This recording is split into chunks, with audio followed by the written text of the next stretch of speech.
안녕하십니까. 열린 인공지능 공방 사용을 위한 인공지능 팩토리 알아보기라는 주제로 발표할 인공지능 팩토리의 김태형 대표입니다. 제가 인공지능을 시작한 지 한 5년 전부터 시작한 것 같은데요. 그 당시만 해도 인공지능 공부하기가 쉽지 않았어요. 거기에 오픈된 라이브러리도 있었지만 제가 프로그래머인데도 불구하고 굉장히 생소한 컨셉에 코드 자체도 많이 난해했었고요.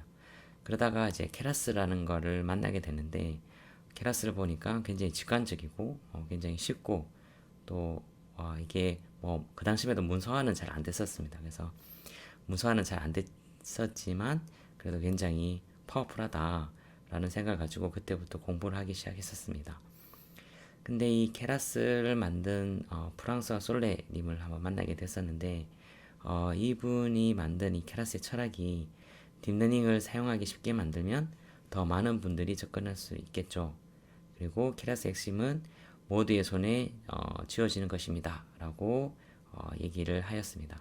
그래서 사실 이 철학이 굉장히 마음에 들었고 이제 인공지능을 많은 사람들이 활용도 하고 전파를 하는 제가 전파를 많이 시키고 많은 사람들도 활용도 하고 하면 좋겠다는 생각을 하게 되었습니다. 그래서 요즘에 보면 이제 인공지능이 워낙 핫하고 많은 분야에서 또 적용도 많이 하다 보니까 이제 이거 쉬운데 너도 나도 인공지능 도입해보자 이런 생각을 많이 가지게 됩니다.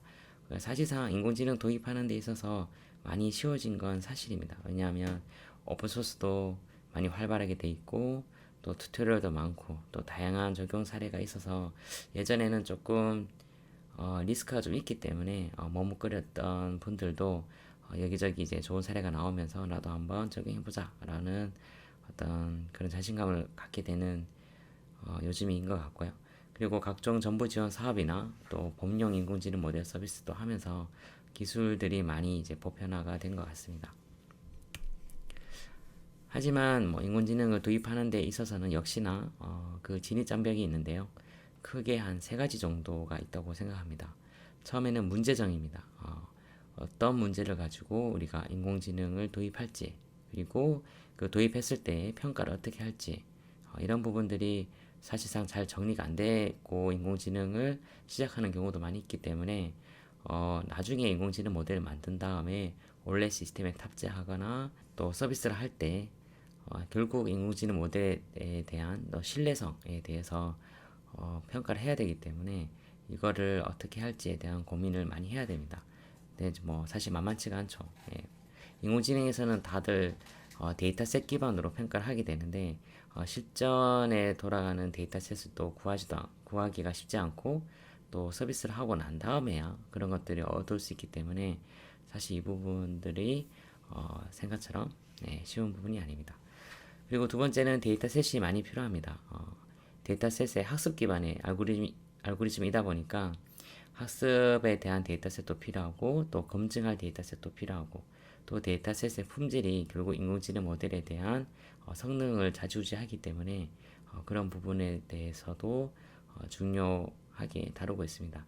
그래서 이 데이터셋도 뭐 소량의 데이터셋 이런 게 필요한 게 아니라 많은 데이터셋이 필요하기 때문에 개인이나 뭐 중소기업 이런 데서 이 데이터셋을 또 구축하는 것이 또 만만치가 않은 게 또 큰 진입 장벽이라고 저는 생각합니다. 그리고 마지막으로 인공지능 모델입니다. 인공지능 모델에 현재 오픈된 인공지능 모델은 굉장히 또 발전 속도가 높고 그걸 높은 성능 인공지능 모델을 또 도입하려고 하더라도 사실상 이제 많은 선행 지식이 좀 필요한 부분들도 있고 그러한 모델을 이식하기 위한 모델 엔지니어들이 또 필요한 것들이 사실입니다. 근데 아무래도 인공지능 잘하시는 분들이 그만큼 풀이 이제 많지 않기 때문에 그래서 이제 인공지능 전문가의 품귀 현상이 일어나고 있죠. 예. 그래서 이런 것들을 쭉 하게 되면 결국에 성능 예측이나 또 이 서비스에 나오는 시간 상정이 쉽지가 않습니다. 그래서 이런 것들이 사실 서비스 할 때는 언제 서비스 런칭해서 또 어느 정도 성능을 가지고 진행하는 어떤 그런 부분이 중요한데 이게 만만치가 않은 거죠. 그래서 많은 생각을 하게 되었고 제조 쪽을 보면 사실 공장에서 무인화, 자동화가 도입되면서 이제 스마트 팩토리라는 개념이 세워졌습니다. 그래서 저희가 지금 이전까지의 어떤 AI의 개발 프로세스나 이런 것들을 본다면 결국 수동으로 사내 수공업으로 AI를 만드는 것이 이제 느껴졌고 AI 쪽에서도 혁신이 필요하다라고 해서 AI 팩토리라는 컨셉을 가지게 되었고 저는 이걸 기반으로 창업을 하게 되었습니다. AI 팩토리에서 나오는 것들이 여러 가지 이제 서비스들을 런칭을 했는데요. 그 중에 가장 핵심적인 서비스가 컴피티션입니다. 이 인공지능 모델 개발을 한두 사람이 하기가 쉽지 않기 때문에 이거를 클라우드 소싱을 통해서 여러 사람의 힘을 빌려보자 라는 게 핵심이고 고객이 저희랑 컨설팅 하고 난 다음에 문제 정의를 하고 또 데이터셋 구축해서 데이터셋이 들어오면 인공지능 모델 개발을 하는 거를 오픈을 이제 클라우드 소싱을 통해서 받게 되는 거죠. 넷플릭스의 추천 시스템이 머신러닝 경진대회를 통해서 얻었던 알고리즘이 탑재되었다고 합니다. 상금은 총 11억 원 정도 들었고 전 세계에 둘째 가라면 서로 할 그런 전문가들이 다 모여서 경합을 펼쳤던 그런 사례가 있고요. 저희 쪽 인공지능 경진대회는 다른 경진대회와 다르게 랩이란 개념을 두고 있습니다. 이 랩이란 개념은 대회를 한 번에 끝내지 않고 여러 랩으로 나눠서 진행을 시키는 걸 얘기하고요.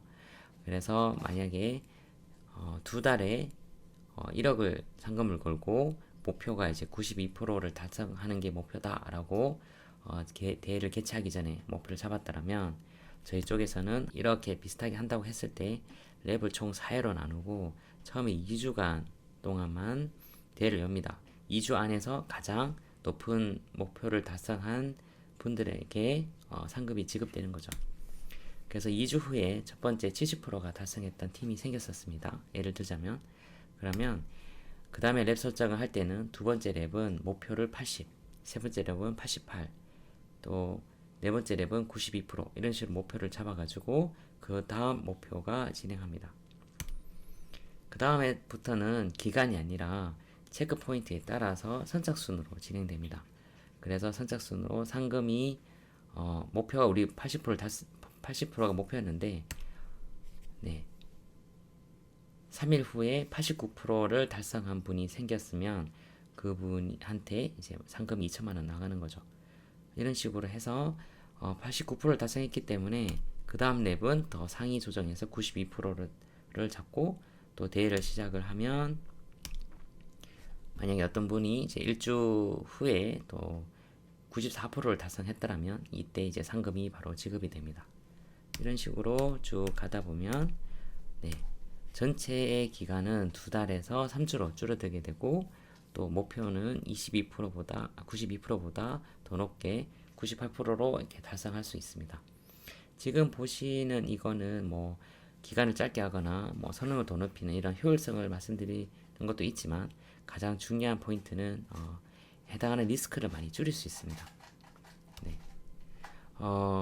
경연자가 어떤 경연자가 오게 되고 또 이 대회가 성공으로 끝날지 뭐 끝날지 이런 부분들이 명확하지 않은데 또 중간중간에 어떤 데이터셋이 또 바뀌거나 뭐 바꾸고 싶은데도 바꿀 수 없는 이미 대회가 진행됐기 때문에 그러한 어떤 문제들이 많이 봉착이 되는데요.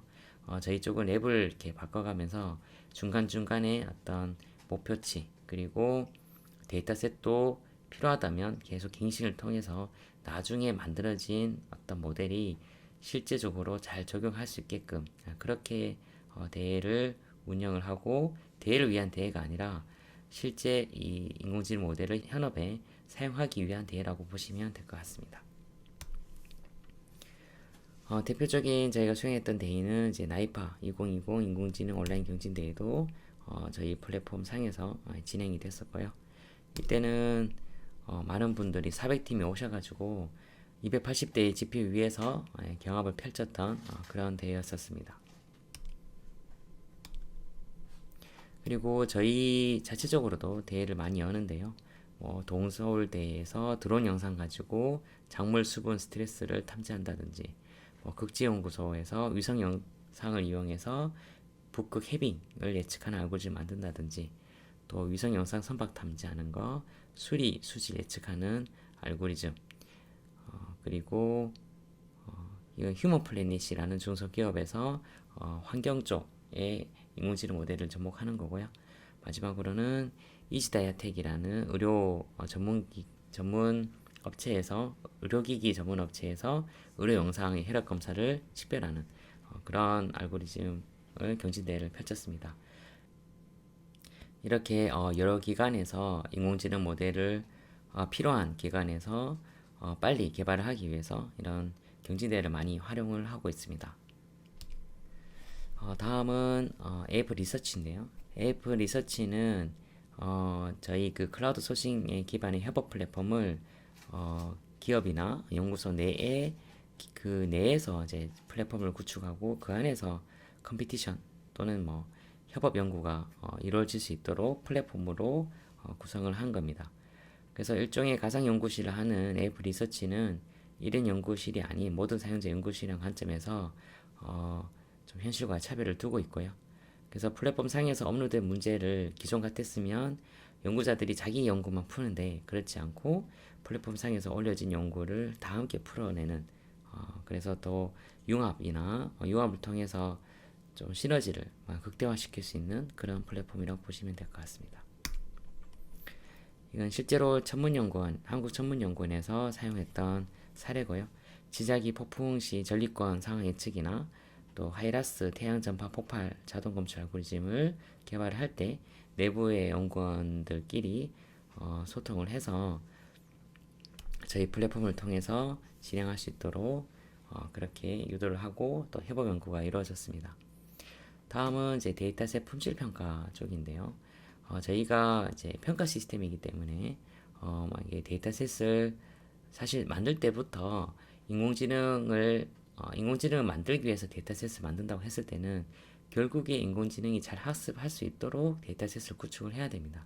그래서 이 데이터셋을 평가 시스템에 제출하면 저희가 이미 알고 있는 그 모델, 이미 잘 알려진 모델이나 이런 것들을 활용을 해서 제출한 데이터셋을 모델로 평가를 하고, 또 그 데이터셋이 얼마나 품질이 좋은지 이런 것도 저희가 보고요. 또 층화 추출을 통해서 또 훈련셋, 검증제, 시험셋을 또 나눠서 어느 정도 일반화가 형성이 되는지 이런 것까지 저희가 이제 볼 수가 있고요.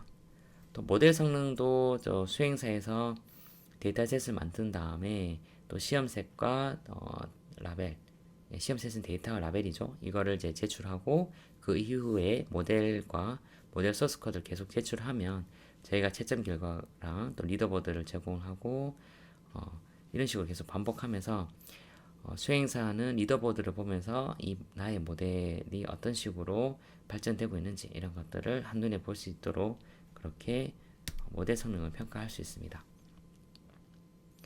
보통 이전 경우에는 개발사한테 뭐 시험셋까지 다 줘서 또 너희가 알아서 뭐 나눠서 납품해라 이런 식이었는데, 그렇게 하다 보니까 사실 데이터셋이라는 게 이렇게 나누기 나름입니다. 그래서 그렇게 좀 하는 게 아니라 중간에 검증 체계를 가지고 저희 AI 팩토리에서는 시험셋을 가지고 있고 사업자는 훈련셋만 가지고 있고 해서 훈련셋에서 나온 이 모델의 결과를 저희한테 제출하면 저희가 그거를 채점을 해서 사업관리기관이나 품질평가기관에 전달하는, 그리고 그 과정에서 어떤 데이터는 잘 맞는지 어떤 데이터는 잘 안 맞는지까지 분석까지 해준다면 모델 성능 평가에 관련된 이런 구조가 선순환 구조가 이루어지지 않을까 그렇게 생각이 됩니다.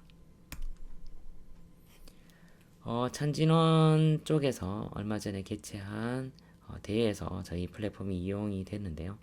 이 같은 경우에는 보통 인공지능 대회는 데이터셋을 올려놓고 여기에서 스코어를 그러니까 문제 정의를 하고 평가 방법을 정한 다음에 높은 점수를 가진 팀한테 보상이 가는 어떤 그런 시스템이었는데요. 이 대회는 그와 사뭇 다르게 데이터를 제공하되 어떤 그 데이터에 대한 문제 정의랑 평가 방법에 대해서는 제시하지 않습니다. 이거는 이제 참여자가 제시하도록 되어 있어요.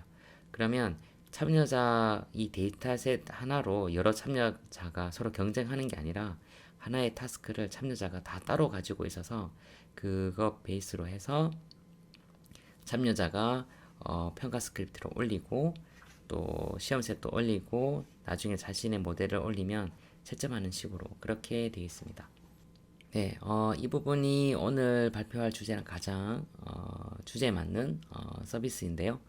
어, 공방이라고 하면 내가 좀 자유롭게 뭔가 만들 수 있는 재료가 있고 그걸 통해서 내가 뭔가 만들었을 때 그걸 남한테 알려줄 수도 있고 하는 어떤 그런 만드는 서로 같이 만들어서 만든 걸 이제 뽐내고 하는 그런 부분들이 있잖아요. 그래서 이런 AI 모델도 좀 그렇게 하는 게 좋을 것 같다라는 생각을 하게 되었고요. 그래서 저희 AI 팩토리에서는 이런 타스크를 사용자가 스스로 올릴 수 있도록 그렇게 만들었습니다. 그래서 그 AI 태스크를 생성하기를 누르면 태스크에 대한 개요를 입력을 하고 또 태스크에 대한 상수 내용을 입력하고 그 태스크에 대한 데이터를 입력합니다. 데이터에 대해서 뭐 훈련셋, 뭐 시험셋 뭐 이런 것들을 놓고요. 그리고 채점 스크립트도 업로드를 합니다. 그래서 나중에 모델이 푼 답을 제출했을 때 그걸 스크립트로 비교해서 업로드하는 기능까지 들어가 있습니다. 그러면 그 리더보드의 점수판에 내가 모델 제출한 것의 이제 점수가 그다음부터 찍히게 되겠죠. 이런 거 없이 개발할 때는 뭐 자신의 로컬 PC에 뭐 그냥 성능 수치가 있거나 아니면 엑셀에 관리하거나 이런 거였는데 이런 식으로 웹 서비스를 이용해서 하게 되면 좀 체계적으로 관리도 될 뿐만 아니라 다른 사람들도 여기에 봐서 이 모델을 보고 이 모델 괜찮은데 저 이 모델 쓰고 싶어요 라고 해서 서로 어떤 소통할 수 있는 그런 기회가 만들어지는 그런 플랫폼이라고 생각이 됩니다. 그리고 또 다른 분들이 그 모델에 관심이 있을 때 지문 게시판을 통해서 서로 소통이 가능합니다. 네, 다음은 에이프 클래스입니다. 에이프 클래스는 사실 뭐 인공지능 교육 및 강좌도 엄청 늘어나고 있죠. 그에 비해 공급이 또 충분치 않아서 강사의 전문성도 또막 천차만별입니다. 그리고 또 수강생들도 뭔가 실습하고 난 다음에 객관적으로 평가할 수 있는 방안이 사실상 없는 게 현 시점이죠. 그리고 여러 모델의 솔루션을 공유하고 또 역량 진단을 통해서 교육기관 내에 정보 자산화도 사실 필요한 부분입니다. 그래서 에이프 클래스에서는 이런 강좌나 이런 교육을 할 때 사용할 수 있는 플랫폼을 만들었습니다. 실습을 보통 하고 나면 실습 제출하고 끝인데 인공지능 모델은 이제 특성상 시험셋으로 평가할 수 있는 문제 정의가 많이 있습니다. 그래서 실습하고 난 다음에 실습 결과를 저희 플랫폼에 올리면 그걸 이제 점수를 찍고 순위를 매겨줍니다. 그래서 이거 기반으로 해서 또 뭐 학점을 내거나 또 성적을 매기거나 이런 부분들이 가능하겠죠. 근데 또 더 재미난 거는 이렇게 순위가 있다 보니까 내가 실습 보통 같아서는 실습 한번 제출하면 끝났었는데 내가 순위가 찍히니까 조금 더 높은 순위로 올리고 싶은 그런 마음이 있지 않습니까? 그래서 막 서로 이제 수강생들 분들끼리 경쟁도 하게 되고 또 기관과 기관 사이에 또 경쟁도 하게 되고 또 이 강사분들마다 이렇게 어떤 가르치는 어떤 내용이나 이런 거에 따라서 리더보드에 찍히는 점수가 다르기 때문에 그런 거에 대해서 커리큘럼을 어떻게 짤 건지 이런 부분에 대해서 설계도 가능하다고 생각이 듭니다. 다음은 에이프 러닝입니다. 에이프 러닝은 앞서 말씀드린 것들은 전부 다 뭐 인공지능 모델을 어떻게 관리할 거냐, 어떻게 만들 거냐, 뭐 이런 쪽에 포커스가 되어 있다면 에이프 러닝은 이제 콘텐츠 쪽에 집중이 되어 있습니다. 에이프 러닝에서는 어떤 그 콘텐츠가 경진대회일 수도 있고 뭐 세미나일 수도 있고 뭐 그냥 강좌일 수도 있습니다. 또는 그냥 데이터셋일 수도 있고요. 이런 것들이 하나하나 모여서 어떤 강좌를 봤다면 어떤 컴피티션에 참여할 수 있어. 이런 것들을 서로 유기적으로 알려주는 그런 채널이 될 수 있을 거라 생각이 됩니다. 저희 회사의 비전은 인공지능을 콘텐츠로 바라보면서 서로의 인공지능에 대해서 뭐 좋아요를 누른다든지 또 구독을 누른다든지 또 인공지능 모델 자체를 뭐 사고 판다든지 뭐 그렇게 할 수 있는 소셜 플랫폼으로 성장하는 것이 목표입니다. 네, 발표를 들어주셔서 감사드립니다.